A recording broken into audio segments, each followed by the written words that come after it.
এ এক আজব খেজুর গাছ। গোড়া একটা হলেও গাছের মাথা দুটো। এমন আজব খেজুর গাছের সন্ধান মিলেছে ঠাকুরগাঁয়ের হরিপুর উপজেলায়।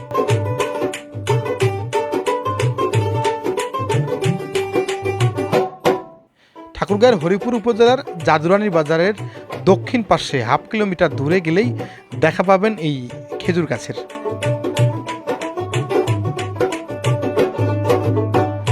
এছাড়াও এই খেজুর বাগানে আরও ১৫০ শতাধিক গাছ রয়েছে।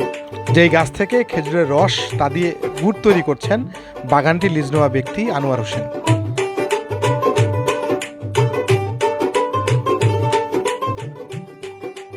তাহলে বন্ধুরা আর দেরি কেন, আজই ঘুরে আসুন হরিপুরের এই খেজুর বাগানটি, দেখে আসুন এই আজব খেজুর গাছ।